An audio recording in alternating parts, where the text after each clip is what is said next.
Good evening, everyone in Alberta, Canada, and beyond. It is Wednesday, September 6th, 2023, and I'm Kerry Lambert, and I welcome you to an online webinar, Evening of Solutions for a New Alberta, brought to you by the Alberta Prosperity Project, also known as APP. APP's purpose is to educate, inspire, and unite all Albertans, businesses, and organizations to protect their prosperity, individual freedoms, rights, and sovereignty by empowering the Alberta government to restructure Alberta's relationship with Canada. APP is membership-driven, with a goal of 1 million plus members to help steer the political process. We've been asked if you have to be an Albertan to join APP. No, and in fact, we encourage anyone to join, especially if you believe in freedom and are watching what's going on in Alberta and Canada. Show a little APP blurb. APP memberships are 1 year for $20, 2 years for $30, 3 years for $40, or you can make a donation at albertaprosperityproject.com. We also have APP merchandise at our store, which is the Alberta Prosperity Store. And you can get a funky shirt like this with APP on it, or a cap, or if you're a little baby walking around, you can even get one of those, or a coffee mug that you can show at work. And it strikes up a conversation with people, which is amazing. And that's kind of what we want to do. We also have you can register for the petition to force a referendum on Alberta's independence. We have about 13,000 signatures on that right now. And you can go to bit.ly/AB vote yes. I'll see if I can quickly find that one here. And if I can't, then I will look that up in a second. There we are. Look at that. There we go. And due to the new Canadian censorship laws, which I'm sure we've talked about many, many times, we're unable to show news links to online content. So we do ask that you share this video if at all possible. And with that, I'm going to tell you about tonight's episode. Tonight's episode is called Trapped in Housing Hell: Why Are Home Prices So High? And I will be joined by Tanner Hnidey, independent Christian economist and all-around great guy, and our very own Christopher Scott, the CEO of APP. And I'm sure you can tell that we won't be staying on topic with those two because we never do. They just talk and talk and talk, which is great. And I'm probably going to take a little bit of a rest, being outside for the last few days with these wildfires in the smoke. My voice is a little bit strained, so I'll definitely be leaving it to the pros to be talking about that. This is a live webinar, so we encourage you to ask questions and make comments throughout this presentation. Just put 3 question marks before your question so it's flagged and we can quickly view the questions. And with that, I'm going to bring on Tanner, and Chris is nowhere to be seen. He is driving back from somewhere because he is a busy guy. There's Tanner. How you doing, buddy? Hi, not so bad. How are you? Doing good. Yeah. I'm not sure if everybody in APP land knows who you are. So I think it might be a great way of just explaining who you are, maybe even how you were affiliated with APP, and kind of maybe just talk briefly, because we've got so much stuff to talk about tonight, what we're going to be talking about tonight, and how it relates to some of the stuff that you've been doing even online. Sure. Well, like you mentioned, thanks. My name is Tanner Hnidey. Classically, I'm an economist. I was trained at the University of Calgary. I have my degree in economics from the University of Calgary. But when of course, the lockdowns struck and government restrictions became so Orwellian and ridiculous, there weren't very many jobs in economics available. So during that time, as I was job hunting and searching and so on, I started up a website. It's just www.tannerhnidey, it's my name, .com. And there I began to write articles and produce content to try and encourage as many people as possible that the present trials are temporary. They're temporary trials, as bad as they might have been and are. Now, during that time of writing, I still write on my website today. It's still active. But during that time, I was contacted by a group of individuals who had started up, or who were starting up, or were in the middle of, beginning the Alberta Prosperity Project. And they were looking for an economist. They were looking for someone to help them out. And after reading about the APP's structure and goals and objectives in mind, I quickly agreed to join on, and after a little while, I became the vice president of economics for the APP. And so we had a lot of fun touring around and speaking across the province and creating new content and policy papers or possible policies and so on to try and shift the province and the people of the province, and as a larger consequence of that, the nation itself, towards independence, pure independence from the federal government. That's the objective. That's the goal, because the government is so bad. Now, I resigned under my own volition last year to once again pursue my own objectives with regarding the website and my Facebook page and my other social media sites and so on. But if APP, for example, ever asks me to speak for them as an independent speaker, I happily do so. And I'm still in contact with a lot of people from my time there. So it was a lot of fun. That's awesome. It's been so busy lately. Yeah. And I think the topic that you chose for tonight is an excellent one because it's so prevalent. Housing, and yeah, it's a topic that everyone talks about. And, I'm just going to briefly get into this. I've had this house here for like almost 25 years. And various reasons, I'm kind of looking at maybe selling or maybe moving, or not even sure what I'm doing. And maybe that won't even happen. Maybe that won't happen for a couple of years. But I live in a cul-de-sac in Northwest Calgary, of which 3 houses have gone up for sale down the street, kind of thing. Our immediate neighbors moved away really just last week. And the topic is, now's the best time to sell because you can get so much for your money because interest rates are at the time were good. You could sell your house and make a profit. But my question is so if I stay in Calgary, where do I move to? Because no matter where I move, I'm in the exact same boat. It's the same price. So whether or not you move, you bought the house for $100,000 and then let's say it's 500 now, then you move from a house that's 500. Where do you go to? You move another 500, right? Right. Absolutely. And the topic really is about why are houses so expensive right now? Yeah. And renting is so expensive. We know people that are, renting a basement suite here in Calgary for almost $2,000 a month, and it's a basement suite, right? So there's a lot of economic issues, I guess, that make this happen. And I know who else to ask. Who wouldn't have a better idea of how the cogs in the wheel all work together but Tanner? Well, it's a good question. They're all good questions. Yeah. If you want a simple answer, the reason that houses are so expensive right now and the reason that renting is so expensive right now is because of government. It's because of bad government policy. It's because the federal government in particular plunges its hands into markets where their hands aren't supposed to be, and then they distort it. Anytime a government involves itself, particularly in markets, but really in just about anything, it distorts the market. It distorts the reality. If you take a painting and rub your hands all over it, if you take a oil painting and rub your hands all over it, it distorts the painting.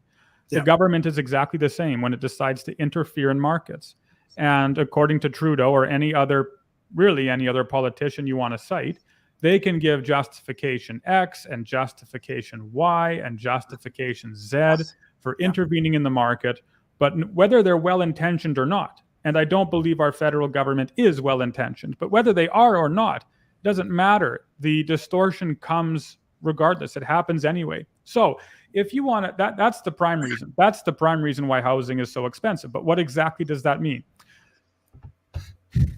So you have to go back really to almost the Bank of Canada's inception. But, we're not going to go back that far. So we'll just go back a decade or two, whatever it might be. Yeah. The bank and government loves to print money. They're very good at printing money. They're terrible at just about everything. But when it comes to printing money, they're excellent at printing money. But, even then, they're not that good because if they were, they wouldn't be in debt. But they actually can't print enough money to keep themselves out of debt. Either way. So they print money and they print a lot of it. But the difference between, say, what we saw over the last 2 years where actual individuals got a check from government using money that government had printed. Yeah. Normally, money printing doesn't quite work like that. instead, and I'm oversimplifying, the money stays in the upper echelon of the financial system, of the financial markets. It doesn't really, it isn't immediately handed down to the consumer. Instead, when government prints money, when the Bank of Canada prints money, it tends to stay in the hands of big investors, big companies, et cetera, et cetera, et cetera. Yeah. All that to say, when you have all of that extra money in those upper echelon, in that upper echelon of the financial market, you don't, at least immediately, see prices rise with things like groceries, things like bicycles, things like lights, things like, fertilizer for your garden, et cetera, et cetera, et cetera. Doesn't quite hit that, those particular goods and services, at least immediately, because it stays up top. Instead, the inflation that comes as a consequence of printing all this money tends to pool in large asset purchases. Housing is a great example. You have these investors, and these investors are rich. They don't need another bicycle for their child because they have bicycles. They don't need any more suits. They have enough suits. They have all of those things. What they do love, however, is buying up property and buying up, big, massive, rich assets. So when you look at when you look at the last 10 years kind of thing, or last 5 years, whatever it might be, you can see that even among times of economic downturn, government is pumping money into that upper echelon financial market. And as a consequence, the prices of assets like houses, big assets, continue to climb. They continue to rise because more and more money is being pumped into organizations and individuals and investors who then in turn buy big purchases. So they spend on big purchases like housing. So what that did and what that continues to do is it signals to sellers, to housing sellers, or to contractors, or to builders, or to who knows, those who are in the market, that right now it's time to sell my home because there's a demand, obviously, for housing. People are buying housing. Big investors are buying houses. So I'm going to keep building houses. I'm going to increase the prices because there's a demand for housing. And I'm going to make money. I'm going to earn a profit. I'm going to get rich, if not quick, rather quickly. So this was happening a lot. The prices of houses continue to rise as a consequence of government pumping money into this upper echelon of the financial markets. Now, of course, it's important to remember that all of that money printing is a facade, right? All of it it creates a reality that isn't really true. Under normal circumstances, people wouldn't have been buying homes. Investors wouldn't have been buying homes under the rates or at the rates that they were. They wouldn't have been buying homes so quickly and so voraciously with such a massive appetite because they wouldn't have had the capital to do so. But because government was pushing money into their pockets, they had to do something with it. And so again, they bought houses, they bought homes. And so it's created, and it created, and it's still there. It created this false reality, this illusion, this lie about the housing market that really wasn't and still isn't true at all, right? It's the housing market is inflated. Okay, so you have all of that, and housing prices are rising, and they're rising, and they're rising. They're going higher and higher. Then, of course, you have the lockdowns, right? Yeah. Then you have this titanic shift in our lives that is still reverberating in our lives today. Mm-hmm. So you have people locked down, and all of a sudden, everyone's staying at home, and they're staying at home for a week. Yeah. And they're staying at home for 2 weeks, and they're staying at home for 5 weeks and 10 weeks, and then months and months on end. And all of a sudden, with the prospect of working at home forever for the rest of your life, it became, for many families living with children, spouses, and so on, absolutely necessary to upgrade their current living arrangements. They needed new housing, or they wanted to renovate, right? Because if this was going to be an office, a playground, a home with bedrooms, an exercise room, et cetera, then they had to change their living arrangements. The ones that they had before the lockdowns were insufficient. Yeah. During the lockdowns, they realized they needed something different because their need for housing and for it to be more than just housing increased. And so they went on hunting for new homes. So now the market's really hot. Now the market's really booming because not only do you have high housing prices from government spending before, but now you have people searching for more and more houses at an increasing rate. Yeah. So you have those two issues. Well, then coupled with interest rates, things get really, really hot, right? Because of course, any individual could have walked into a bank And then he looked up at the signs and saw that interest rates were so low. They were, devilishly low. They were too good to be true, and they were, but it didn't matter, right? When you saw rates at less than 1%, oh my goodness gracious, you were so excited because you could take out a mortgage for a home that you normally couldn't have afforded. You don't have, or you didn't have the capital to afford it. You could take out a mortgage and say, it's cheap for me to do so. Why not? Why shouldn't I buy this dream house of mine? I can, the interest rates are low. It's encouraging me to spend. Money is so easy right now. It's just waltzing into my hands from government. Thank you, government. And as a consequence, I'm going to spend it on something which I don't really have the means to do so, but I'm going to anyway. So high housing prices before because of money printing. Lockdowns. People want more housing. That increases demand for housing, which means that it increases the price for housing. You have low interest rates, which encourages people to spend. More people are buying homes than they normally would, which also increases demand. It continues to shift to the right further and further and further. And you have supply shortages, at least according to the news. You can't get lumber, or it's very expensive to find lumber. Of course, it's difficult to find workers because everyone's locked down. You can't find this, that, or the other thing to actually build a home. And so the ones that were already there, the homes that were already built, right, again, increased in price because there wasn't a supply of new homes coming in to meet the new demand. Now, remember, again, all of this is a facade. All of this is an illusion that's been conjured by government. The lockdowns, instituted by government. The low interest rates, Bank of Canada and government, they were far too low. They never should have been that low, but they were. So be it. Money printing, right? Of course, government. Supply shortages, who knows how that was, who knows what happened there. Again, it's caused by government because you have nobody working, and our leaders, of course, are so typical of our leaders. Okay. Yeah. We have all of those problems. Housing continues to rise. It's important to note that during that time, I'm talking a lot, I know. Anyway. Oh, that's great. No, that's great. Yeah. It's important to note that during that time, while prices of homes continued to rise, rent was the opposite. When you looked in, say, 2021, the average rent decreased in this country. Okay. Isn't that strange? So you have housing prices that look like this, but then you had renting prices that look like this. People weren't renting, right? The demand wasn't for housing, or the demand wasn't for shelter, sorry. The demand in that era was for housing. People wanted to purchase houses. They didn't just want a place to live, because then they would have taken something cheaper like rent, because rent was decreasing. Yeah.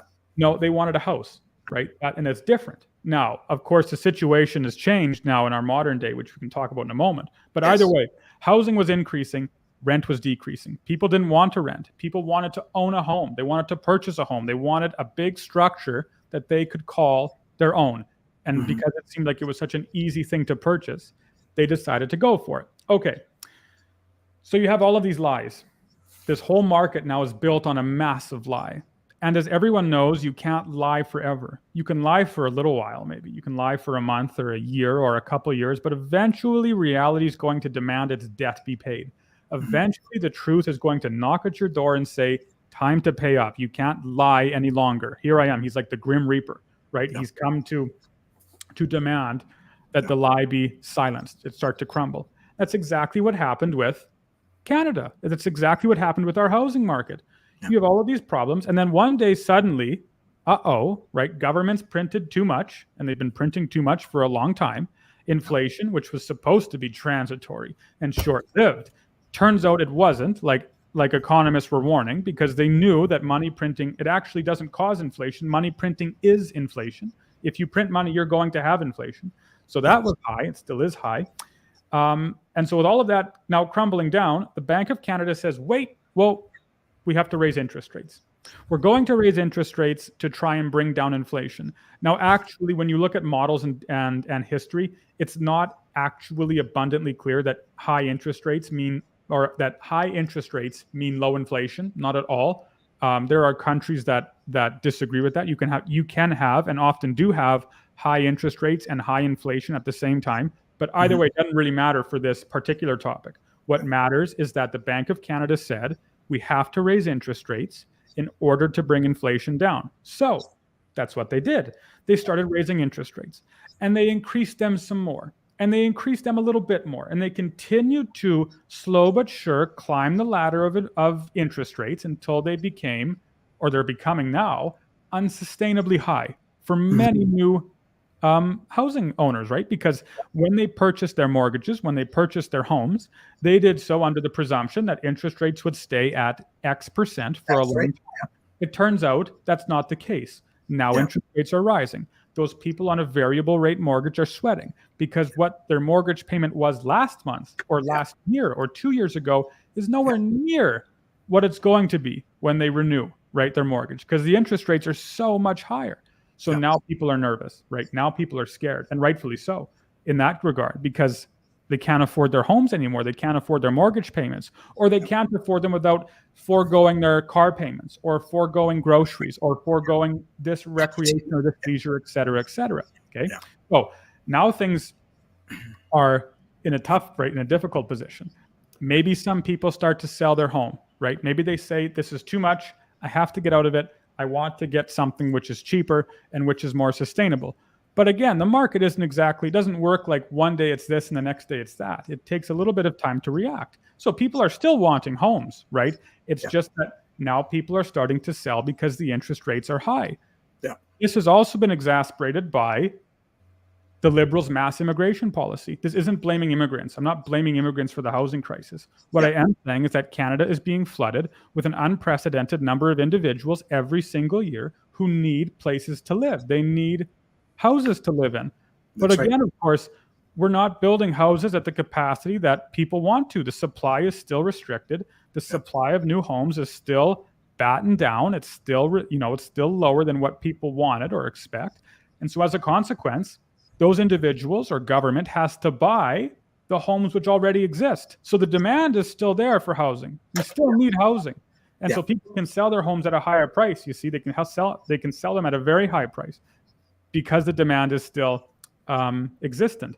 But as the interest rates continue to rise, buying a home becomes less and less desirable, and selling your home, which people can't afford anymore, becomes increasingly desirable. It becomes increasingly appetizing to try and preserve your lives, to try and preserve your quality of life. Now, that's why, that's why the housing market is hot. There's a whole library of reasons why prices are so high. Yeah. However, the housing market's funny, right? Because the stock market, the way the market works, the stock market is one day it's high, the next day it crashes, right? The next day you have a massive crash like this. Housing's different, right? The way housing works is much different than the stocks, insofar as whereas a stock might go like this and then crash one day, a housing market is more like a balloon that has a leak in it. And so it slowly loses pressure until one day you wake up and you realize that the balloon is flat. So say you bought your home for $1 million, let's say. In this economy gets you a 1-bedroom, 1-bathroom. Certainly it depends on if you're talking about Alberta or Toronto. We're going to get into that a little bit later too. And location plays a part, of course, and taxes and other factors, etc. But either way, you say you bought your home for $1 million at 1% interest rate, whatever, it doesn't matter. Yeah. And then interest rates rise. And they continue to rise, and they continue to rise. And now they're at, say, let's use an extreme example, they're at 10 or 15% interest rates. And so, of course, you can't afford your home anymore. So you try to sell it, but you realize, it's only after you put up your for sale sign that you realize that people don't really want your home at $1 million anymore, or 1.2, because the interest rates are so high and because the demand for housing has changed. So you drop it down to $1 million. Nope, nothing. Well, then you drop it down to 900. Nope, nothing. Then you drop it down to 700. Nope, nothing. You drop it down to who knows what until eventually maybe someone picks it up. But then your neighbor does the same thing and he finds out the same as well. And then his neighbor does that. And then the person across the street tries to sell the home. And eventually all of them realize that their houses are worth about a fraction, or they're worth a fraction, say they're worth half of what they paid for. And then people wake up one morning and realize that their houses aren't worth what they paid for them. And the market crashes, right? People just walk away from their homes. Why would they pay $1 million mortgage on a home that's now only worth $600,000? That's right. There is no reason to do so. Be nonsense. It'd be foolish for them to do so. So instead, like they did in, what was it, the 80s, right? They take the keys, put the keys in the mailbox or whatever it is, and go to the airport and go somewhere else because they have to change their style of life. Yeah. So all they that, certainly did that in the housing crash in the U.S. That was a bit of a scenario. Precisely. Yeah, that was built on a lie too. Of course, you had nonsensical mortgage bonds that were totally false. They were built on a lie, and then one day people woke up and said, "Uh-oh, the lie has been exposed, and the house that I bought for this amount isn't worth what it was," or the person who bought the house isn't as stable financially as what I thought he was, and so of course the market crashes. So what the picture I've painted is the housing market. The reason it's in such a disastrous state right now is because of government. It's government's fault, right? They've built these lies to keep themselves in power, and now individuals like yourself or myself or, well, actually anyone in the country, rich or not, is suffering as a consequence of it. They're suffering because of distortions. They can't see what's actually happening. I guess the ultra rich, perhaps, right? But for the vast majority of Canadians, they're suffering as a consequence of these ridiculous lies that governments have told. And now, to use an old term, the chicken's coming back to roost. That's right. So with you saying it's the government's fault, is this really a federal government problem because they're printing money? I mean, there's lots of factors, but is that kind of the big one for you? Right. For me, it is. Yes. Now, so there are other factors that affect housing prices, like zoning laws, municipal zoning laws. Those are ridiculous. Even anytime government gets involved in any sort of house, it's nonsense. I think it's such nonsense that you have to go to the city to get a permit to build a deck. That's garbage. It's your property, or it's supposed to be your property. That is such nonsense. But anyways, those sorts of zoning policies that municipalities are required to adopt and implement also change the price of housing, certainly.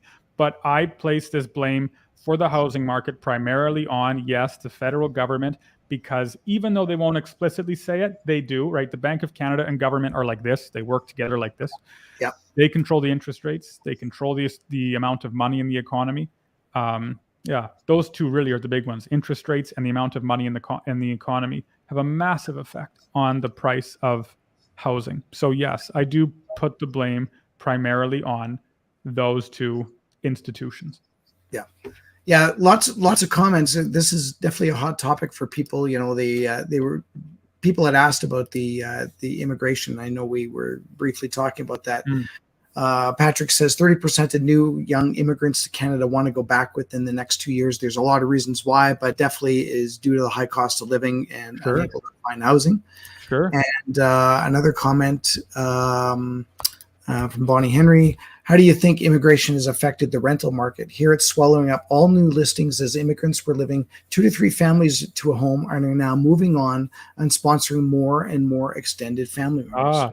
That's a good question. So now I can get back to, I forgot about the rest of that rental section of the talk, which is now rent has increased, of course. Yeah. Now housing and rent are both jumping. They're both spiking because rent is spiking now because, again, people can't afford their homes. So instead they have to go rent something, which drives up the demand for rent, even though the supply of rent is relatively stagnant and stable. Doesn't really change. And so the only way to meet the increasing demand is to increase the prices of rent. And like you mentioned, now we're seeing basement suites that are going for $2,000. I remember where I lived in Calgary has jumped hundreds and hundreds of dollars in prices, the apartment or the condo that I was at. So the more people demand something, the more that people demand something, all else equal, right? The higher the price of that thing will be. It's a very elementary supply and demand graph, right? When people want something more, we see the demand curve, which measures the price of a good in terms of how many goods. I had to think here. This is actually P and Q. It measures the price of goods and the quantity of goods that are produced at a certain point, in an economy. The more that people demand some good, the more this demand curve shifts to be more expensive. Basically, it shifts to the right, we say. Yeah. So that's what's happening with the rental market as well. Rental market, housing market, both are the same. People demand this good rent. They demand housing. They demand rental spaces. And so to meet that new demand, the curve shifts to the right. Now, supply can meet, that can change too, right? People can build more houses to introduce more competition to bring down the cost, right? They can introduce more rental units, right? You can build new apartments, new condos, but that isn't an instantaneous thing. That takes a lot of time. That takes a lot of time, and it takes a lot of capital.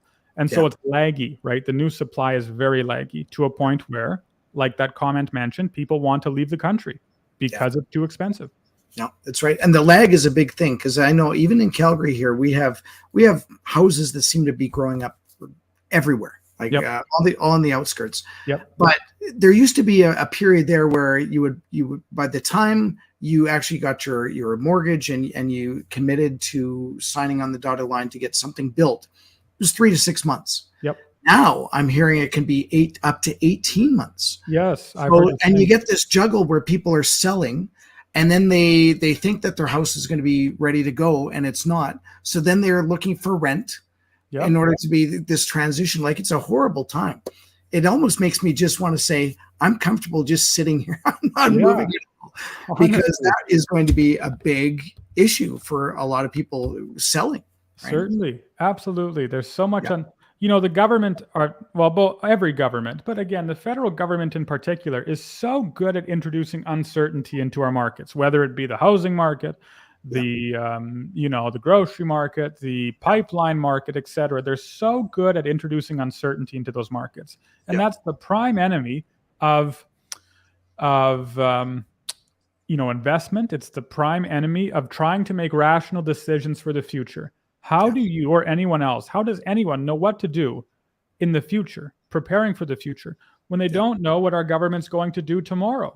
Absolutely. That's right. It's so difficult, right? We don't know, even with the Bank of Canada, I'm not arguing that interest rates should have stayed low. That's not what I'm saying. But again, it's so difficult to telegraph whether or not they're going to raise interest rates that it becomes almost impossible to accurately predict as an individual what's going to happen in the future. And so you're trying to make plans about, what should I pay here? What should I take a mortgage out or a loan out for here? When should I sell this thing? But it's almost impossible to know, because you don't know what's happening tomorrow. Thanks again to the dear federal government. You are correct. We have a quote here from a friend of ours, Christopher Scott.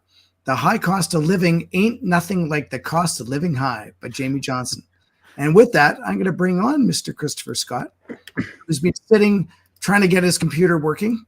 And maybe you got a little bit too close to the fan there, and you got your hair cut there, Chris. I think that's exactly what happened. I set up this new computer, and I finally get it working, and then I had to steal parts from the other one that I was going to use. Yeah. And then I couldn't remember what the password was, so I spent about 20 minutes trying to reset the password. Well, here you are. Have you been listening in on Tanner's words of wisdom? I have, yeah. And like always, Tanner nails it with a very sensical, logical, common sense perspective on this stuff, which apparently is exactly what our federal government does not have. Yeah, they're literally doing 140 in an 80 zone with the economy and finance right now in this country.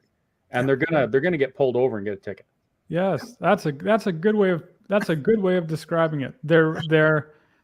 Our government is so, the actors in government act so opposite of common sense. There's no common sense in government so you and I and those who are watching the stream, look at what government is doing.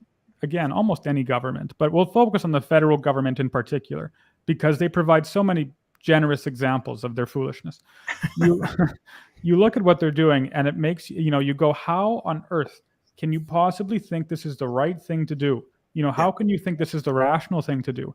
And I don't believe there is an answer except to say they want to do this.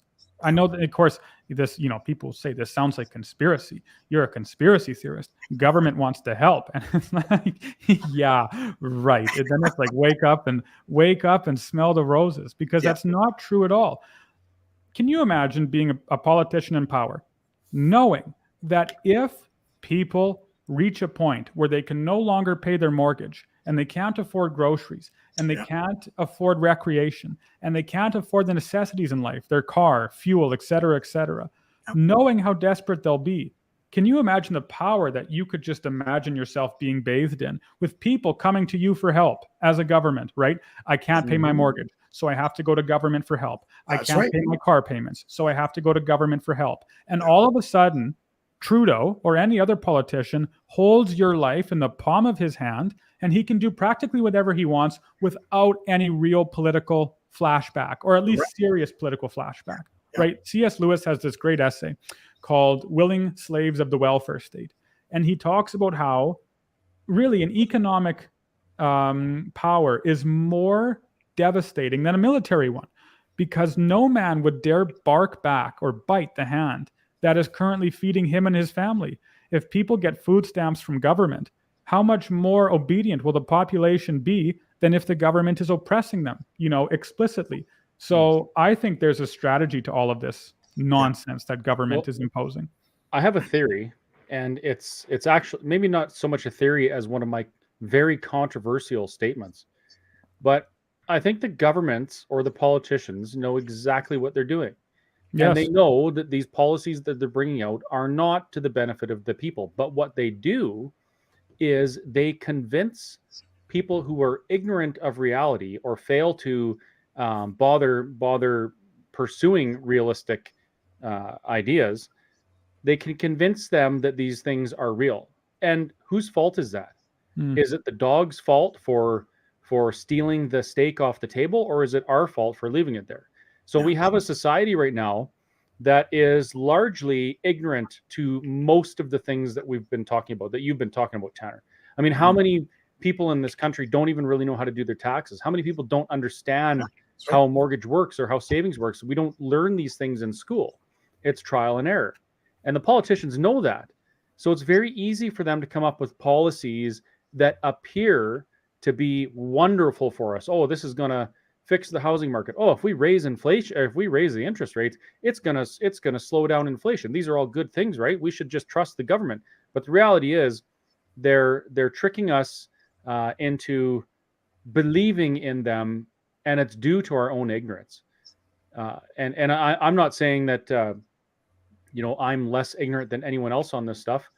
And I've been tricked by a lot of these government policies as well.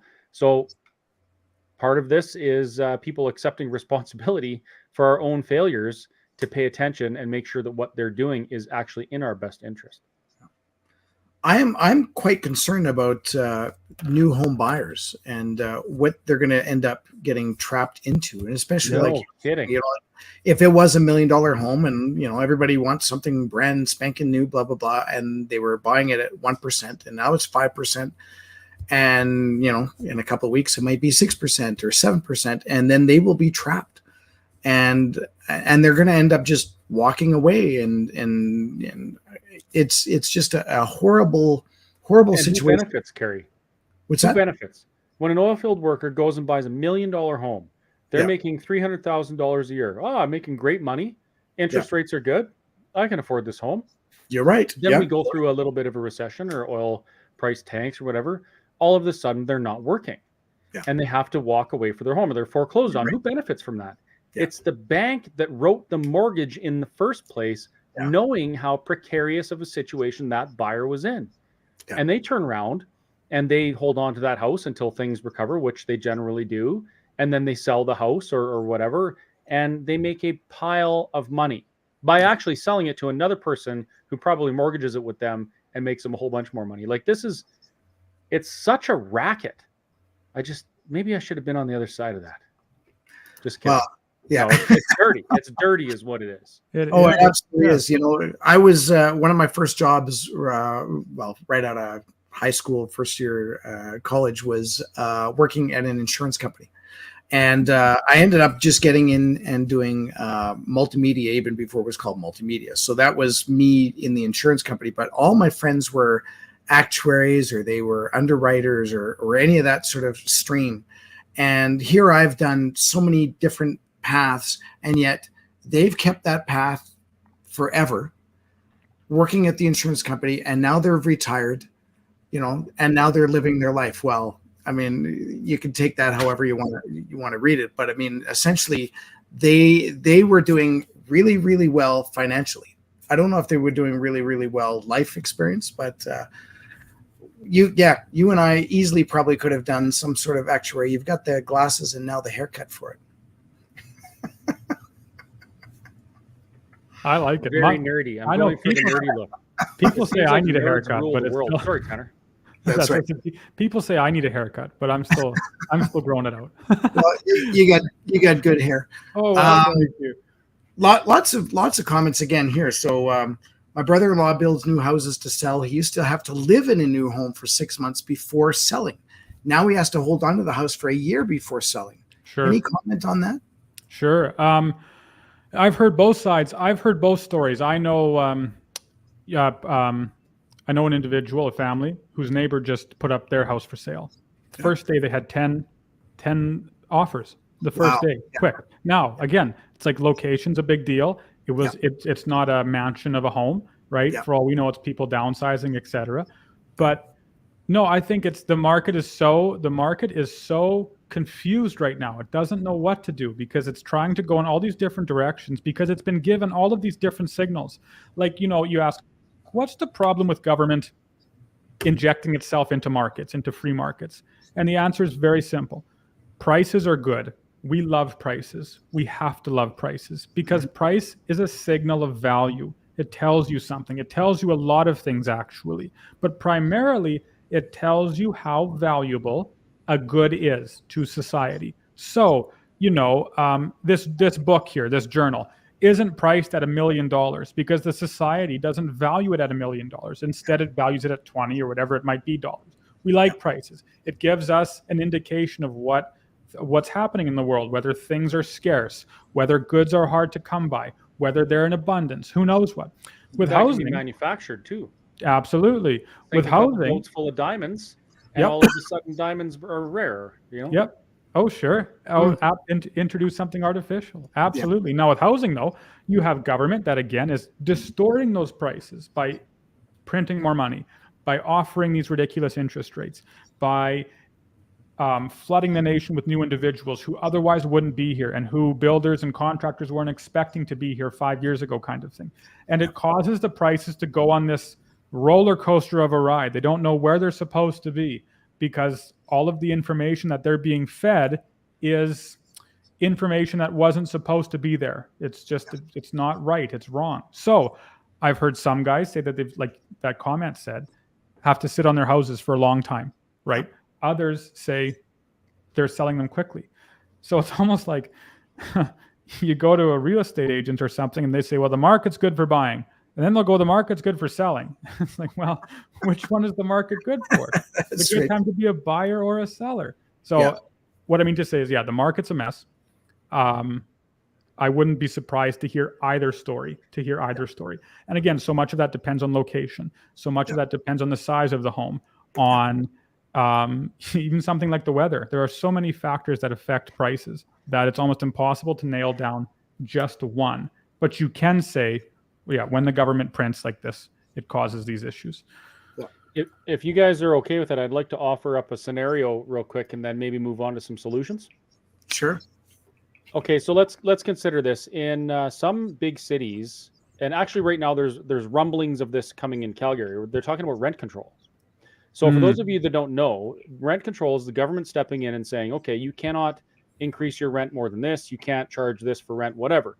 They are injecting themselves into the rental market. They're no longer, regulating. They're actually trying to administer. So let's look at this, for example. Calgary, say Calgary puts in rent controls. Tanner, you're a housing investor. You're a property management company. If you have the government telling you how much you can offer your rentals for, are you going to build new rentals? Are you going to invest in that kind of market? Right. It's nonsense. Right. So now the government injects themselves. They say, this is for the people. This is so good for you. We're going to keep your rent down. But the reality is what they've done is they've interfered with the market to the point where it's not able to repair itself because now investment doesn't come. because as a property manager, you're going to say, hey, if I can only charge $800 a month, I guess now let's say $2,800 a month for a $3,500 property, I'm not going to invest in that. I'm not going to buy it. And that's one less building that's built. That's one more townhouse complex, one more apartment building that isn't built. And the end result is extended periods of very, very low vacancies. Mm-hmm. And so that's just one example that I've been thinking about lately about how government dipping their fingers in business is on the surface, people will beg for it because they tell them how much it's going to help them. But the reality and the outcome, the reality that slaps them in the face, as Tanner has so often mentioned at APP speaking events, it shows up and it doesn't stop for politicians. Mm-hmm. Yeah. So with that said, Tanner, what's the solution here? The Alberta Prosperity Project, as you know, we're all about solutions, and we've talked about these things quite a bit in the past. There are solutions to these issues. What are some of the things that Alberta could specifically do to deal with housing issues? Right. The unfortunate truth is the most immediate solution is going to hurt. It has to hurt. This is what's so devastating about government involving itself in markets, is that when they do so, right, when they print money, when they increase the inflation in the country, when they spend and spend and tell you to spend and spend and spend as much as you can on everything you want, right, for the moment, a couple months, a year, who knows how long it might be, things are excellent, or they seem excellent. Again, it's a deception. It's a mirage. It's a lie. But the immediate perception of reality is that things are great, right? Everyone's buying things. Economy's quote unquote booming. Everyone's happy, right? I don't drink, but you can compare it right to a night of drinking. It's 11:30 at night. It's 1 a.m. People are really giving her on the sauce. they're feeling good. They're partying. They're living their how would you say it? Their wild lives, and everything feels great. But then eventually the sun comes up, right? It's 5 a.m. It's 6 a.m. It's 7 a.m.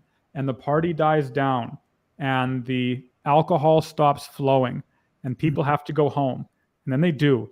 Then they lay on the couch and they are assaulted with the most blistering headache, right? The most blistering feeling of just sickness, right? This gross, overwhelming feeling that the alcohol needs to purge itself from his or her body. I don't know anything about that. I don't know either. This is all new to me. Oh, right. And so you have to endure a hangover after a night of binge drinking in the same way. After a protracted period of spending money and all of this nonsense with the housing market, you're going to have to endure a period of financial hardship, of economic hardship. The economy is going to plunge into a recession. It has to happen because the market has to straighten itself out, right? It's like a man that has a broken arm. That arm has to be set, but it's going to hurt to be set, but it has to be set. Otherwise, it won't heal. So the market has to tumble. It has to be plunged into a recession, and basically government has to clear out from the market. It usually doesn't, but it has to, and then the market can build itself back up again. So what I mean to say is the most immediate solution basically is for government to say, we're getting out of the markets. We're going to let them do what they're supposed to do. We're going to let them act freely and watch how things play out. It sounds like almost a nihilistic solution, but it's not. It's actually the opposite. It's one of the most difficult decisions that a government can make because it's going to be so politically disagreeable and at least at the start, not very profitable politically. So they have to remove themselves from the market. The market has to tumble. The market has to crash. And then things can get sorted out from there. It'll build itself back up on truth, not on lies anymore. So that might mean again, your housing property will decrease in value, right? Yeah. Or people will have to move. These are all very difficult things that are undesirable, but again, they're consequences of living in a world of lies. They're consequences of living in a world that's saturated with deceit. This is what happens when politicians choose to play with the lives of the people, and the citizens are hurt because of it. So that's the most immediate solution. Yeah. After that, the way to fix the issues we presently have as a government is really to not do anything at all. Government needs to not be in the business of money printing. It has to be locked away from that business. That's right. It needs to be locked away from the business of setting interest rates. That's horrible. It has to be locked away from any political interference in money markets, in free markets, in the housing market, et cetera, so that the market is allowed to work. Now, the question is, will you get that? Will you have that while you're still attached to Canada as we are in the current state, in the current situation we're in? And my answer is no, you won't. And if you do have it with a leader or two, it'll happen for a couple of years at best. But then the governments will change, as they always do. And because Ottawa is so far away, you can't really give them a stern discipline because they're too far away to be disciplined. And so the cycle will repeat. People blame booms and busts on capitalism. No, it's nonsense. It's government. Government causes the boom and the bust in that regard. They're the ones that cause the expansion of the economy to look like this, and then they do something stupid and down it goes and so on. And that cycle will continue to repeat unless government decentralizes and Alberta becomes far more independent from the federal government, from Ottawa, than what it currently is. That government is too centralized. It's too big. It's a hydra that can't be contained or controlled. And so Alberta and the other provinces need to emancipate themselves from that hydra. They need to flee from that hydra, so to say, and instead create something which is far smaller, far more decentralized, and can be controlled by the people much easier than what we have right now.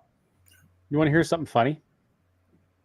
What? So in these situations, when there's a recession, and it's generally the middle and lower class that suffer, right? Mm-hmm. It's generally the middle class that can't quite make their payments and they end up losing homes, losing vehicles, that type of thing. Well, just like the stock market, anytime somebody loses, there's also a winner. So in these situations, oftentimes, almost all of the time, the winner is the bank, because the banks are insulated from failure for the most part, in that the government will step up and prop them up when they make ridiculous mistakes, pursuing lies like they did with the housing bubble, the crash that we saw in 2008. Mm-hmm. Now, these people who benefit from the collapses that actually are the ones that kind of rein in all of the poker chips that we can no longer sustain, they're also the ones that lobby government and make some of these policies knowing full well that it's not in the best interest of the people. Oftentimes, the winners in these situations are the very same powerful people that have convinced the governments to go down these paths in the first place.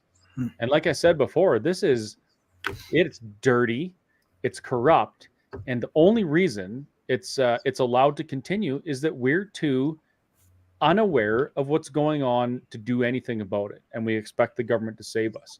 So I would say, until we're willing to accept responsibility and pay attention and fix these things, nothing will change.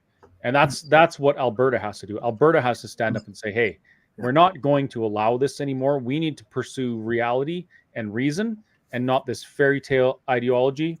And we're going to do it to the benefit of the people. Then we're going to see some real change. A little bit of pain, but well worth it. Yes. Yeah. Our friend Walter says, Tanner, do you think this collapse is designed to fall in a certain direction and favorable to big money? Yes. Well, it's certainly designed to fall in a specific direction. I like Chris's comment regarding the banks and government. Banks and government have to be separated. Chris is exactly right. Yeah. When banks know that they're going to be insured from their failure to make good business decisions, then they're going to make foolish business decisions. Can you imagine going to a horse race, betting on the horses, knowing that even if you lose, there's a guy right behind you who's just going to give you the money that you lost anyway, right? That's right. You would engage in the most foolish of bets, right? Because you're not going to lose. All that's going to happen to you is you're the same off as you were before. So there has to be consequences for actions. If the banks want to make bad investments, fine, let them. It's not that's not my problem. And when they fail, then the banks have to fail too. That sends a signal then to other banks, to everyone, don't make stupid business decisions, because if you do, you're going to fail. And there's no one there to bail you out. You can't go to government, or you shouldn't be able to go to government and knock on their door and say, I need some more money because I made this stupid business decision, because I invested in someone or something that I shouldn't have. That's the way you have a market operate. Now, is it designed to fall in the direction of big money? Well, regardless, it's designed to fall in the direction that will benefit specific individuals in whatever way, right? Perhaps a crash is meant to come as far as government's concerned, so that they can say, you see, this capitalist system again has crashed. It keeps crashing. We need a new system. We need a new system of economics. Here, let's implement digital currency, a centralized digital currency. Let's implement an economic system where we control things, so that way these booms and busts won't happen anymore. You can have your house, et cetera, et cetera, et cetera. And we're not plagued by the disease of free market capitalism. I could very well see that being the reason for a crash. Or go ahead. Can you imagine, sorry to interrupt, can you imagine that governments actually do that? Like, I can't even imagine a scenario where a government would say to a big corporation or company, hey, roll out your product. It's fine that it's dangerous. We won't hold you liable if it harms or kills people. Let's just roll it out. You can make $100 billion. And if people die, then don't worry about it. We won't allow anyone to sue you. I can't imagine a government would do that, because that's not to our benefit at all. No, I can't think of a single situation where that would have taken place or would ever take place. Thank goodness we have Trudeau to protect us from those types of things. Thank goodness. Absolutely. Pardon me. I have to go throw up. I'll be right back. I have two sorts of conversations here, and then we'll probably wrap this up for the evening. Although we're only an hour in, I mean, we could easily talk about this for another hour. But our friend Maria says, we own 3 rental properties, no mortgages. And if we don't increase the rent for our renters, us as landlords have to pay an increase in inflation tax that happens to us like every year, right? And so that's an important thing, dealing with the rental as well as the home ownership. And Vicky actually even says it a little bit further. This market also creates a bad situation for renters, not just for price, but for abuse. People will not expect good service from landlords if they have nowhere else to go. Yeah. What we want is we want as much competition as possible. Under the present circumstances, that's not possible. And so those individuals in the market who are renting to renters have more power than they otherwise would. That's true. Yeah. Which lead to difficulties. That's right. And then here's kind of where I wanted to go with this. The reason I'm moving to Alberta is that I no longer owe anyone a dime. And I think that was based upon, and I'm just going to call up this page here. So this is the national price map from the Calgary real estate, or Canadian real estate. And you can, by all means, go and do this yourself. It's just crea.ca. And you can actually see, comparing apples to apples, if you want to call that in this way, although they're definitely apples to pineapples. And this one tells you what the average price is, say, and I'll go, let's just say Calgary. And we're going to pick another one. We're going to pick Ontario and Toronto. Greater Toronto. So for a house that was last year $520,000 is now $550,000. So probably an increase of 8%, whatever it works out to be. And but that same house in Greater Toronto was 1.145, and now it's another $20,000 more. That's a comparable house. So it's no wonder. Look at Vancouver, Kerry. Look at Vancouver. I remember watching those shows on HGTV about people buying the homes. Like, I walk dogs and I bake cakes, and our budget is about 1.2 million. What? It is 1.2 million. Good. Wow. Yeah. How is that even possible? You know what the average house in Mirror is? It doesn't show up in here, but let me see if there's something. It's like, I think it's like 215,000 is the average home in Mirror. South Central. There you go. Well, kind of. Yeah, I'd go with that. But you see what's happening here. Yeah. Last year it was 201,000 South Central Alberta. This year it's 267. Now there's a good reason for that. Probably it's because our housing market out here is actually pretty hot. Because a lot of these people in the cities, they can no longer service a $600,000 or $700,000 or $800,000 mortgage, but they sure as heck can service a $267,000 mortgage. So we're selling a lot of houses out here. Yeah. Yeah, and prices are going up. And here's another comment. should go to Saskatchewan or Regina, better housing prices and just as much work. I'm just going to look that up. So we were looking at originally Calgary, and now we're just going to look in Saskatchewan. Let's go Regina. And it's true. It's 300,000. But I'm not going to slam Saskatchewan because I love Alberta, and my family is originally from Saskatchewan and Manitoba.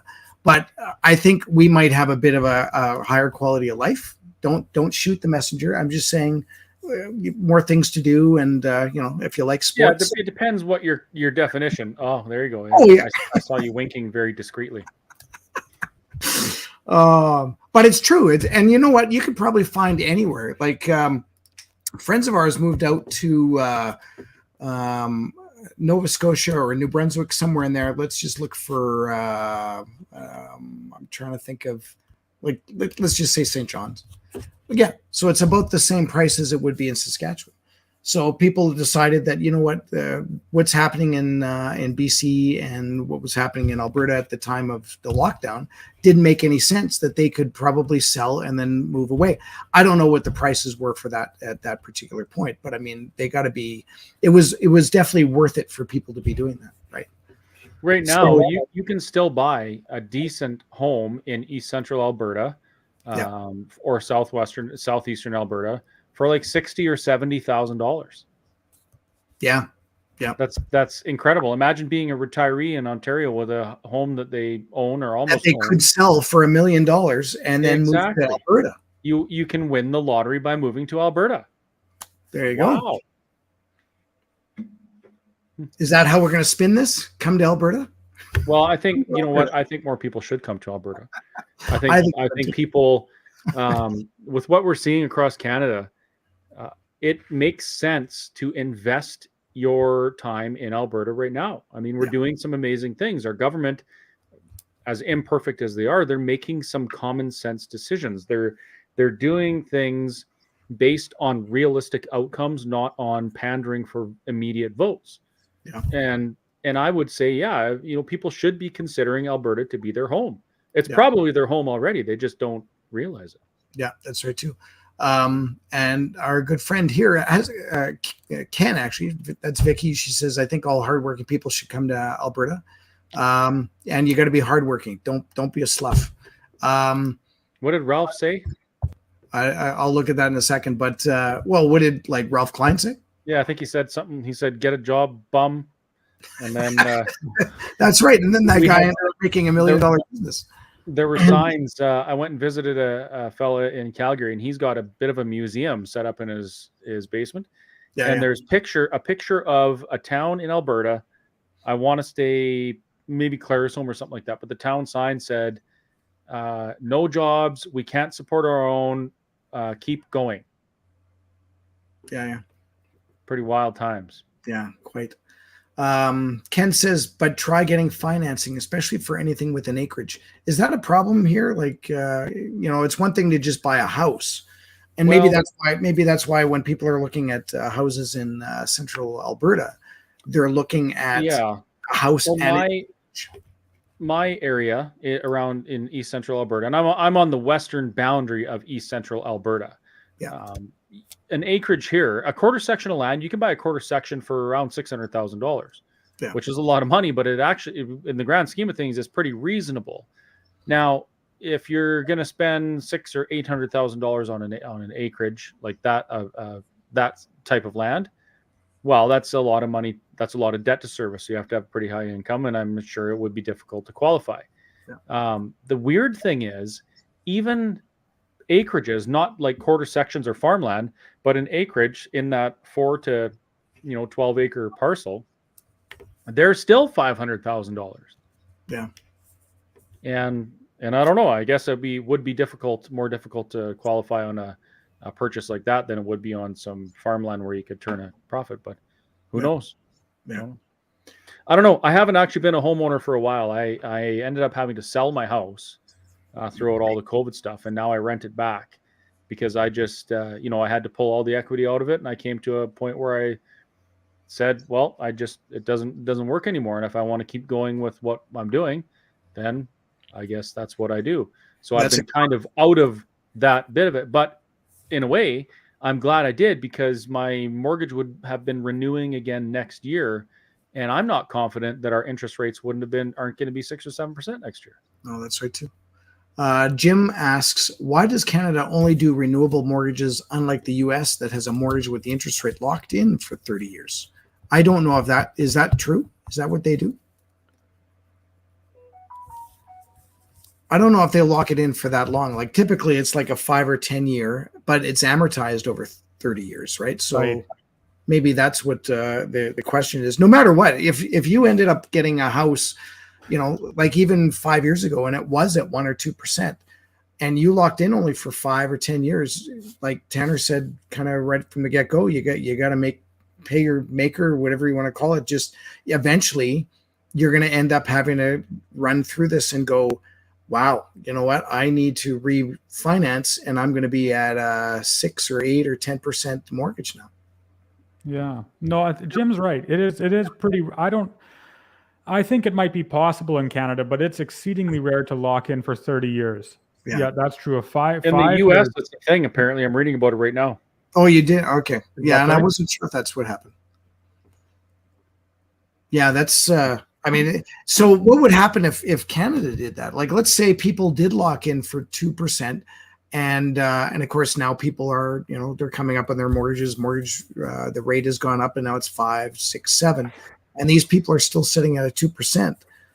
What would happen to them in 30 years? That'd be a problem for the banks. That's for sure. I would think. Right. And of course we have the CMHC too, the Mortgage Housing Corporation, whatever it is. And I know that they'll only insure mortgages up to, I think, 25 years, I think, in Canada. That's how that works. Yeah. So see, like in that regard, like Bernier is right about that. That should be abolished, that thing. It's just more government involved in places it shouldn't be involved in. Yeah. Just in the name of, control, greater bureaucracy, more power over people, et cetera, et cetera. But if you have more money, you can bypass it. Right. You only need a CMHC insured mortgage if you want to do a 5% or something like that. But if you can save up 20% and put it down, you completely bypass that. Right. Of course. Which now, granted, that's increasingly difficult in today's economy. Almost impossible for a new homeowner. I would say that's almost impossible. There's probably a very, very low percentage of people that do it. Yep. Like exceptionally low. Yep. Getting back to the comment that Chris had made about, if you're a retiree and you're moving from Toronto, you sell your $1 million home and you buy a $100,000 home in central Alberta. The question is, a lot of people that are moving to Alberta are retired. How the hell is that helping Albertans needing employees? That's a very good question. Good comment. I don't know what percentage of people would be moving here in that sort of scenario. I mean, I'm not even sure what scenario people do move. They obviously are moving here for jobs. And if they're moving here for jobs, maybe they're moving for the energy. Maybe their head office has moved. Maybe they're a part of a conglomerate. Maybe they're just they have that entrepreneurial spirit that they say, I'm going to move here because less taxes. I was looking for a stat, and maybe someone can send me the link for it. But there was a stat that showed how much utilities are in Alberta versus Canada, and here that was a bit of an eye opener for me. So even though we have our cost of gasoline is pretty much the lowest in all of Canada. Our utilities, especially electricity, are ridiculous. Like the stat that I saw, and again, I can't find it, but someone will find it. Like in Saskatchewan, let's say it was $30 for electricity, and in Alberta it was $100. So are we borrowing from Peter to pay Paul in terms of that? What you just described is exactly what Tanner was talking about. You know the reason why our gas prices are so low in Alberta? Yeah. Government has removed themselves from the equation to some degree. Yeah. We aren't paying provincial sales tax on that. Yeah. And they allow our energy industry some leeway to produce and export their product, which keeps our products reasonably lower compared to the rest of Canada. On the other hand, the NDP government firmly entrenched government in our energy, as in electricity and utilities, when they were in power. And now we're paying for that.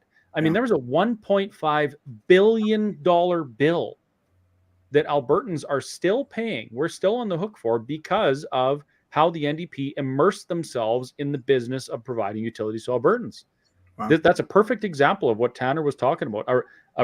That is a case study of why government should keep their dirty, bungling fingers out of business, period. So if that's the case, didn't we have like a big surplus this year? Like, couldn't we just pay that off, or is that out of my pay grade to make that comment? I think that's a Tanner question. Well, it has to be what's politically profitable, usually. So if politics was of no consequence, and no, I argue this regardless of politics, but it's very unlikely it'll happen because it's not politically fashionable. With a surplus, you'd cut taxes. That's what I would do with the surplus. Anytime you can cut taxes it's a time you should do it. Chris is exactly right about the electricity. It's not the power production itself that is expensive, right? We should still be using coal or more of it. But with natural gas and coal, the production of power is exceptionally cheap, except in moments of exceptionally high demand. Of course, then the power has to rise, or the price of power has to rise in order to meet the demand. And for all of that, you actually can't describe how reliable Alberta's power grid is, even in comparison to the rest of North America. Alberta versus Texas, with regards to electrical reliability, it isn't even a contest, right? Our blackouts are, compared to others, exceptionally rare. It's we're reliable. But Chris is exactly right. Jeffrey Church, a professor out of the University of Calgary, has an excellent paper on the CD Howe called Bill C-50. And I can't remember what the title is, but it's about Bill C-50. And he talks about how for the past X number of years, the Alberta government in this regard, has been overbuilding, for example, transmission capacity, those big, big power lines you see going north and south from Edmonton down to, wherever it is, Lethbridge or by Sheerness or whatever. You overbuild those big, big transmission lines, and as a consequence, someone has to pay for them. So the cost is transferred to the consumer. And so, like Chris mentioned, we're still paying for those now. Now that power purchasing agreements have expired, those costs for generation have increased, although next year they should decrease. The futures look like next year the cost of producing power in Alberta will decrease. Either way, and so power is more expensive than it should be. It goes back to government. Government is so good at screwing everything up. That's their specialty. Yeah. There is one thing that our government has done that I found interesting. I can't remember what it's called, and the details escape me, but we just recently, the provincial government passed legislation determining how we use our surpluses. And there's a formula they use. X amount has to be used to pay down debt. X amount has to go into our heritage savings plan.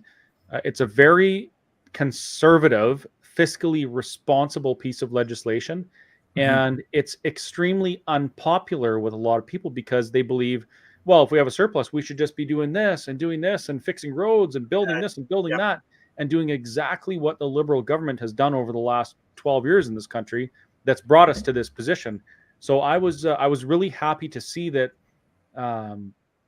a government actually had the testicular fortitude to pass legislation like that the realistic outcome is favorable to us. It's beneficial to us. But in a popularity contest, it's a difficult sell because, as Tanner mentioned, there is a little bit of pain in the short term. Yeah. Just to get back to the housing, of course, we always go off on these tangents. I love these tangents, but is there a provincial government policy that can help create a little stability in this housing crisis? That's a good question.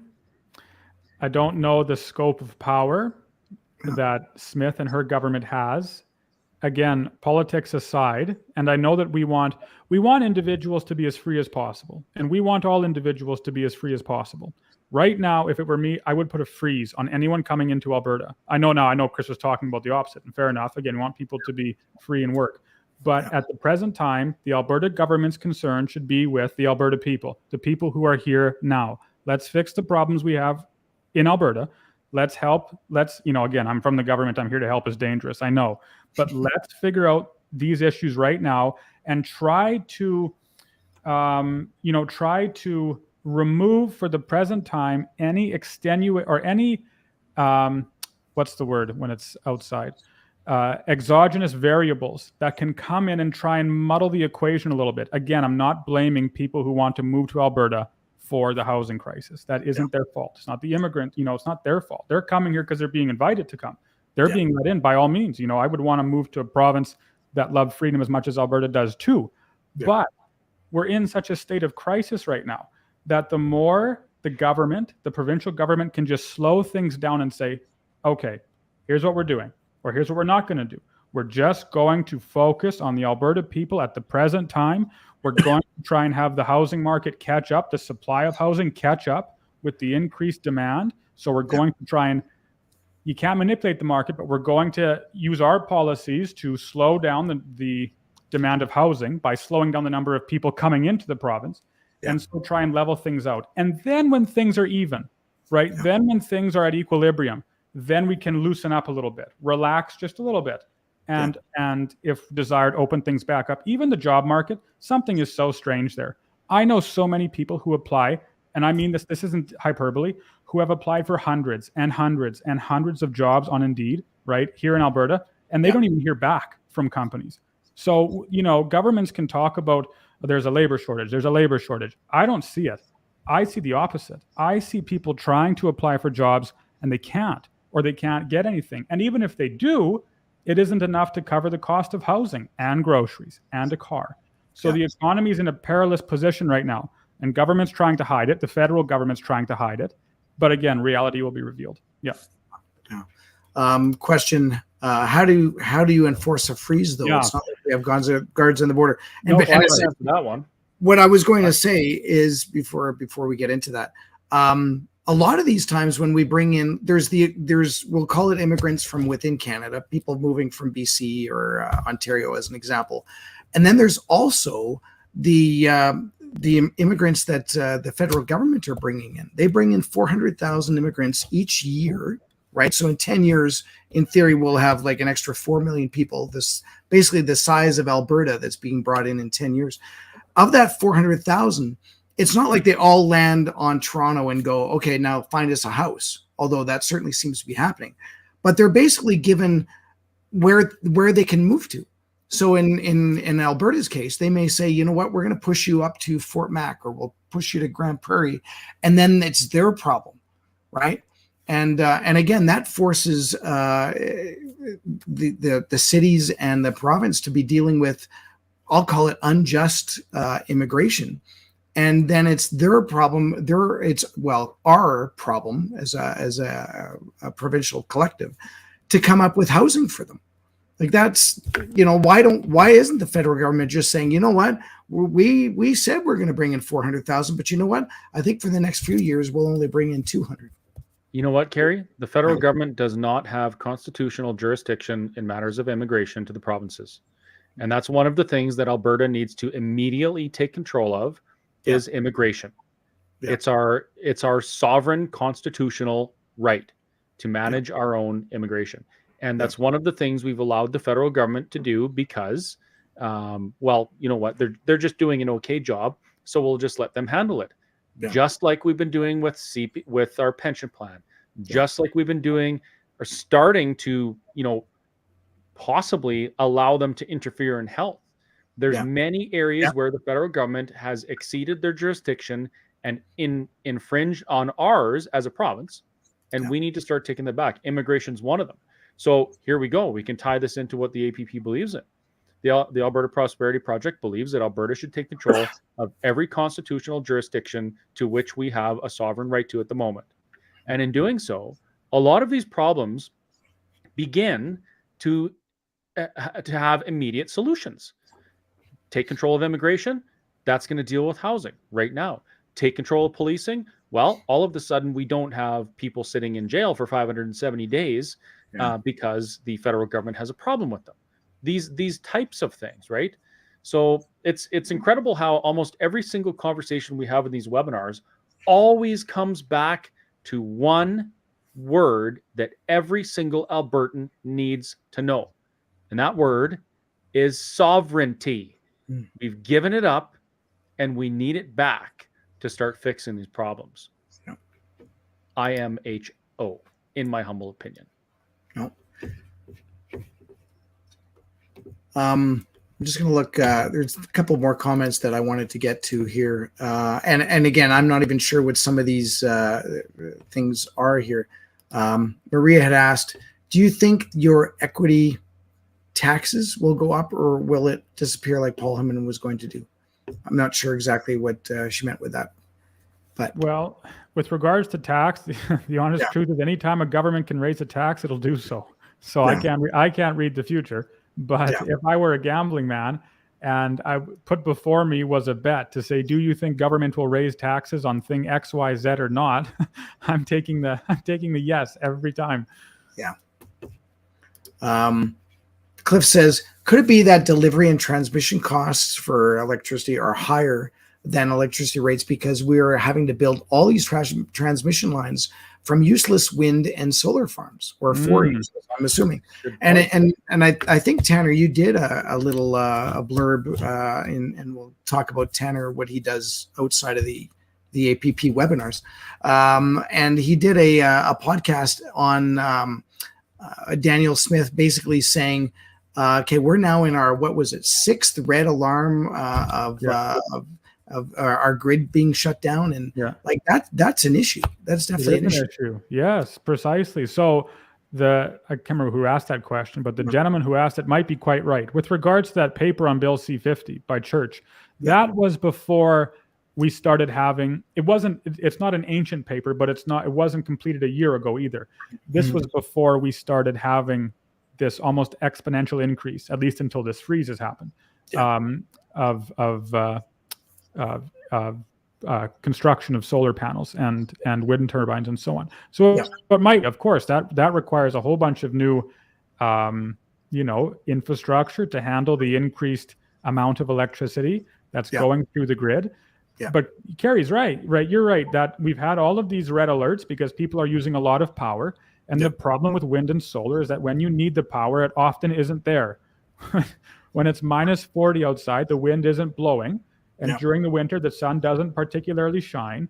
And if I was just living in a day-to-day life, I do not desire to rely on the weather to decide whether or not I'm going to have power today. That isn't a desirable quality of life that I wish to endure. I'd very much rather be guaranteed to have on-demand power when I want it, when I need it, so that I can ensure my life is lived to its highest quality. I know the individuals at the hospital are the same. Those people who require machines to live at the hospital would very much prefer that the power was on demand and wasn't going to go out because the wind wasn't blowing. The same is true for people driving, for people working in an office, for people flying in an airplane, and so on and so on. So we want, this, like that book by the 2 books by Alex Epstein, right? The Moral Case for Fossil Fuels and Fossil Future are excellent. Because he's exactly right when he says that this isn't to say you want to remove oil and gas like from Alberta at the present time. I'm not saying Smith is saying this, but those radicals who want to, when they say that, they're arguing from an anti-human position. The quality of life and life itself has increased so exponentially because of oil and gas, because of the power that's guaranteed to be there when we need it. And it saved the whales. Right. Oh, yeah. Right. It's like it's cold. Coal is burning. It's hot. Natural gas is burning. It's cold. Natural gas is burning. It's minus 100. Natural gas is burning. The same isn't true of wind and solar. And the wind and solar don't work, and the hospital doesn't have their power. Do you know what powers the hospital at that point? Diesel fuel. Sure. Oh, yes, I did know that. Yeah. Of course, because it's there. And so this idea to take it all away, even in, I am so vehemently opposed to any sort of agenda 10, 20, 30, 50, 100 years into the future. It's the same thing. Let the markets work. The markets work. That's just government involving itself to once again take more control over the population. I have an agenda. It's called Agenda 26, and it's simply titled Alberta Prosperity. That's it. Human flourishing. I like that one. I can get behind that one.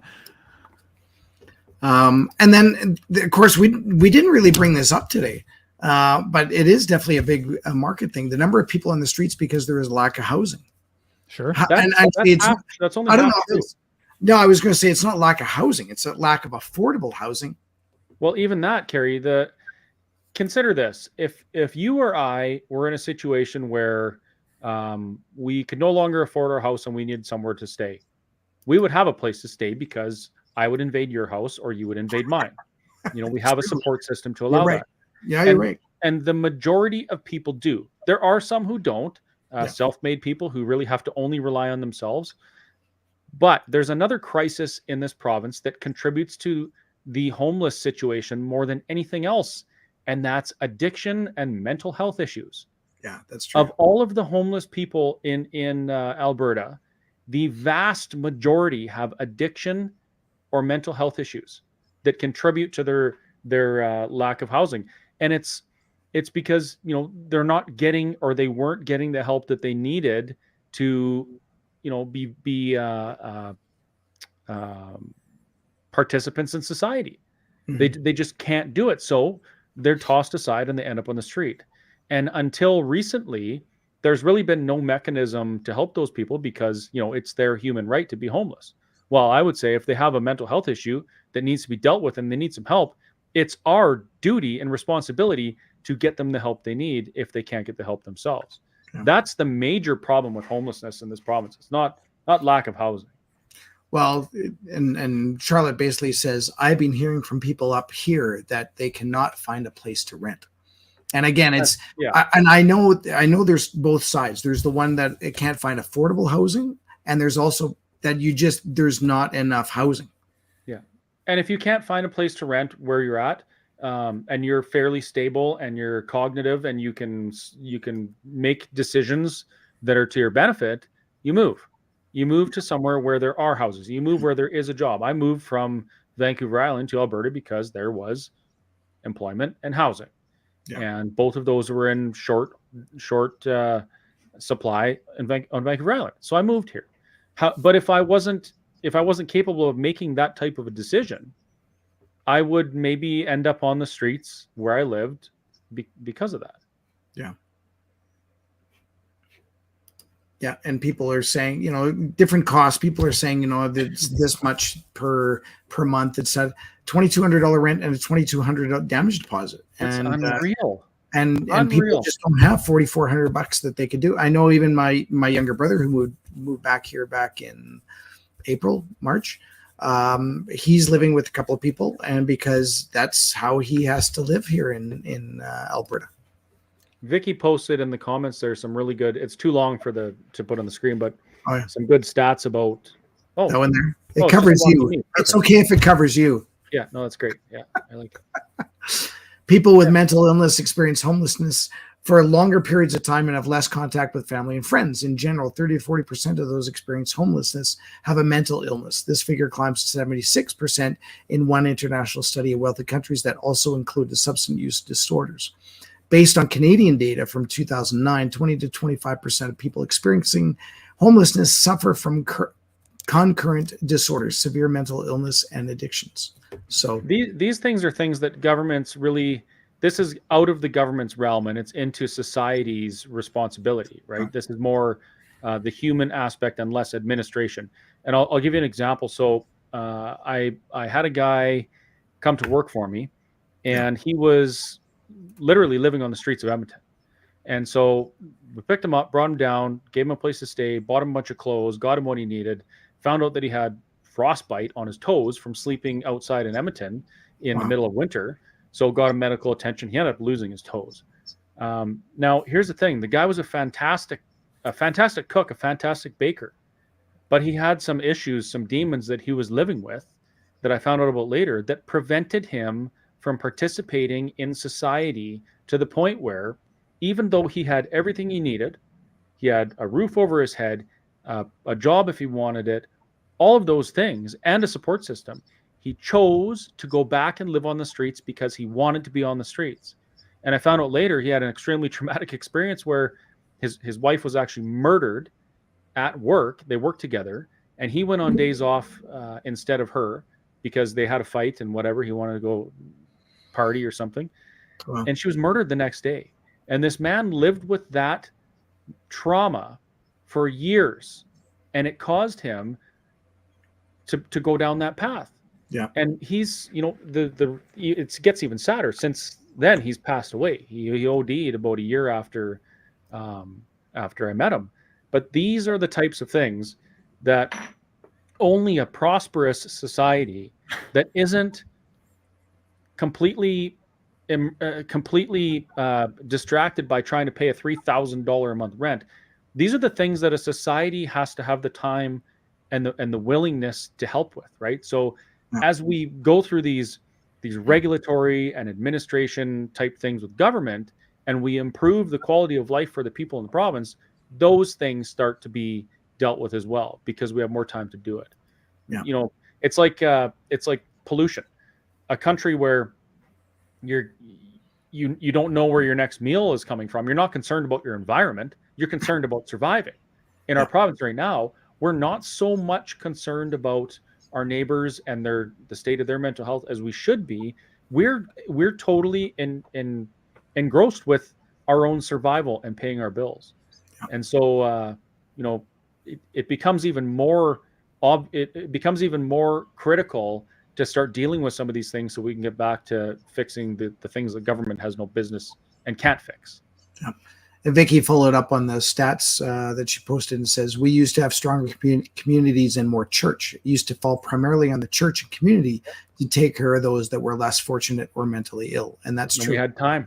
We had time to do that, right? Yeah. I do talk longly. Who mentioned that? They're right. Yeah. Chris has been talking for the hour and 15 minutes out of the hour and 32 minutes. Well, I do have to go pretty quick here because I got some work to do. But yeah. No, and bringing the church back into it again. If we're looking at it as a solution for Alberta, and how do we do that?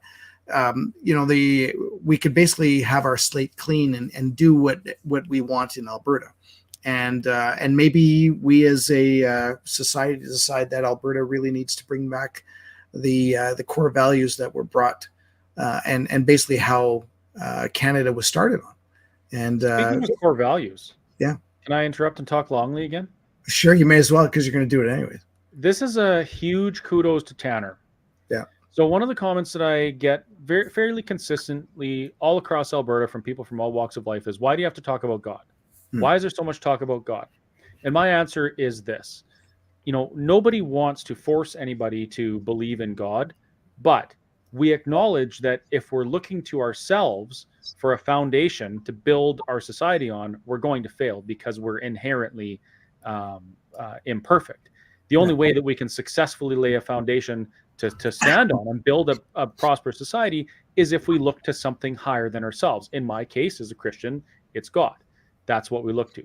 So I want to say to you, Tanner, huge kudos to you for maintaining your position on your faith through all this. I've heard people say things about, when you talk about God, and I always say, well, you might not agree with what Tanner does, but I guarantee he's probably praying for you. So you should just say thank you. That is true. And it's a tough one because, a lot of people want to be politically correct and get more followers or whatever, but there's very few people who stand on their principle and walk their faith like you do. So I just wanted to say thank you from me and for every other Albertan who appreciates you praying for them, whether or not they believe in your God. And that is also one of the reasons why I visited your website and I bought my 1-year subscription to your newsletter and your podcast. And I bought a bunch of copies of your book, although Amazon would only let me buy 3. Because I want to support people like you who stand on their principles and don't back down in the face of politics. Well, thank you. I so appreciate that. It's very kind, because you're right. Without a foundation, everything crumbles. You build your house on sand. This is what the scriptures say. If you build your house on sand, why should you be surprised when it falls? So we need a rock, some immovable rock upon which we build our society, or else it'll crumble. Yeah. And so actually that, I won't give away what the topic is for Bibles and Bulls on Sunday for the Cowboy Church. Yes. But it has to do with bulls. That's what I'll say. And it has to do with what you were talking about, Chris. Yeah. I'm really looking forward to it. And I have had some comments about that. Oh, why do you have to put Bibles in there? Why does it have to be about Bibles? And I just reply, it's not about Bibles. we're having a church service on Sunday, On the acknowledging Sunday. that Alberta is a mostly Christian province and people want to go to church. So we don't want to take away their time to be at church. So we're offering a church service in the arena. And That's the right. other way of looking at it is, if you're a cowboy and you like to rodeo, well, there's a good chance there'll be some sinning on Saturday night. And you're probably going to have to do some repenting on Sunday morning. So, we'll facilitate both. Yeah. So for those of you who may not know what we're talking about, we're doing a Bibles and Bowls event in Bashaw, which is just north of Mirror, kind of in the middle of Stettler, Lacombe, and Camrose, if you want to look at that. And the Bashaw Ag Grounds, it's a great facility, and it's this weekend. We've got vendors, we've got barrel racing, we've got live music. I'm going to be hosting karaoke on the Friday night. The Saturday we have Craig Moritz and another band called Third Degree. We've got free pancake breakfast on Saturday and Sunday. And of course, the reason we bring this up is because Tanner is going to be there and speaking at the Cowboy Church on Sunday. So it'd be great to have everybody out there and say hi to Tanner, or even come by and say hi to us. It'll be a lot of fun. It's very kid friendly. There's bouncy castles. We've got a couple of other cool things that the kids are going to be doing, and you can come out. You can even go camping, and you can get the tickets at the chrisandkerryshow.com. There's and if you happen to go on the Chris and Kerry Show, we have all our episodes from 2022. We actually started in 2021. I haven't done that yet, but 2022, there's some with Tanner on there as well. And then in 2023, we have backups of APP's webinars and all that sort of stuff. But yeah, I'm looking forward to having Tanner there and hearing what he's going to be saying on Sunday specifically. Oh no, he says. JJ says Bashaw Meats is good as well. Bashaw Meats is fantastic, and I forgot to bring them a poster. Oh well, then I'm up there tomorrow. I'll end up doing that. Yeah, you do it, because Bobby's like 7 feet tall. He looks like he should have a sword in his hand. So you bring it to him, because it's. Okay. I'm a little nervous. No, I'm just kidding. I'll do it. Yeah, and folks, there will also be an Alberta Prosperity Project booth there. So if you want to be involved and you want to donate a few hours of your time to go and help man the booth, we would really appreciate that. You can reach out through the Alberta Prosperity Project website under the volunteer tab. Yeah. And so that's another reason why we're mentioning Bibles and Bowls, is because the Alberta Prosperity Project will have a presence there, and we need your help to make that work. So and then that brings up a whole thing about if you enjoyed these webinars and what we provide, some would say entertainment, but we call it edutainment. By all means, see if you can volunteer. See if you can step up and help out. However, we're going to be doing a lot of events come this fall and into the new year, and of course we're going to need volunteers for setting all that stuff up. And I know even we've talked about this before, just in terms of getting people involved. And one of the things that Chris had brought up at a previous webinar was about we have our current government that is in power right now, the UCP. And they are here for 4 years, whether you like it or not. And but what's happening in November is they're actually having their AGM in Calgary, and it kind of makes a great thing to do, to go and actually talk about the policies, see what policies are going to be coming in, and make change. If you don't like the way things are and you want to make some change, this is definitely a way you can make change. At least on the surface. What ends up happening is they make these policy changes and they're voted upon at the AGM, and then of course they have to bring them into legislature. And that, of course, that's what we're hoping for, is that any of these policy changes would end up getting into the ledge. However, if they don't, actually. Proposal, yeah, you're right. But if they don't make it into the legislature, then that kind of shows what is actually happening in terms of the government, and maybe they're not as grassroots as we want them to be. So it'll be a good litmus test to see how well the government does listen to Albertans in general. I'm very hopeful. I'm hopeful of what's happening. I don't think it's going to be easy. But at the very least, we've seen in the last 3 years, if we get involved and we show up and we do our democratic duty, not just at election time, we can make some changes. And I'm excited about that. Bonnie asks, Tanner, will your service be live streamed? Would love to hear it. It won't be live streamed. Now, I actually have yet to ask Chris and Kerry, but I'll ask if I can record it, because if I can, I will, and then I'll. I think you can definitely record it. Of course, we want bums and seats, right? So of course we want that to be able to do that, and we understand that people might be unable to make it, but I mean, if the point is just to listen to the message, then it doesn't necessarily need to be live. Much like these webinars, we've had this conversation too about, why do you do a webinar? Why isn't it just a straight presentation? Well, it could be. For one thing, it would only be an hour long, which maybe is a good thing, but you wouldn't be able to ask these live questions, right? And but if Tanner's in a situation where he's up there preaching, then he's certainly not going to be able to answer questions that would be coming in from a live. So that's kind of, for me, that's what makes more sense to be a webinar or a live stream versus just something that's recorded. So that Tanner, are you going to be out there for the whole weekend or just a Sunday? I think so far just a Sunday. At least that's my plan, but it'll as you know, life is so busy right now that things change on a daily basis. So who knows? Yeah, are people combining out in your neck of the woods? Yes, they're getting there. They're starting peas. We're quite a bit later. I think actually Red Deer is that area right now, but we're quite a bit later, but they're starting. Yeah, which is good. Yeah. Well, hopefully you can make it out for a little bit of the festivities, because I'm sure that people would be happy to bump into you and have a conversation with you. Oh, it'd be my pleasure. Yes, I'll do my best. Once again, it's been Tanner Hnidey, and you've got quite a social media presence. You're on Twitter and Facebook and YouTube. Where else are you? Honestly, the two biggest are Facebook and my website. Just my website, tannerhnidey.com. Yeah. The reason Facebook, I think, is largest is because, at least at the present time, the style of videos that I do are most conducive for an audience on Facebook. They're shorter. I try and keep them to the point. And they're just little pieces of information. The website's a bit different. That's where I'm able to write out my thoughts and so on. So honestly, wherever, I love doing podcasts and stuff. You search up my name, something comes up. Yeah.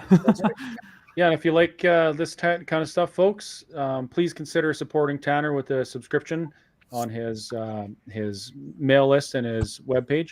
Also, please consider joining the Alberta Prosperity Project as a member. Memberships are very reasonably priced. As a matter of fact, it's considerably cheaper than Netflix, way cheaper than Disney Plus, and it's way better for you than either of those are. In addition, the only way this stuff happens is with your financial support. So if you are able to, please consider making a donation, either with cash through the website or volunteering your time to help move Alberta towards a prosperous and free future. Yeah. And the only way we can do that is if we do it together. So we need your support any way you can. That's right. Well, I've got a little ticker going along the bottom too that's asking if you were a video creator, podcast host, live streamer, journalist, or blogger with a passion for Alberta independence. If so, we want to talk to you. Contact us at comms@albertaprosperityproject.com. I'm not stepping away from this position, so it's not like I'm just saying, hey, come take this position over.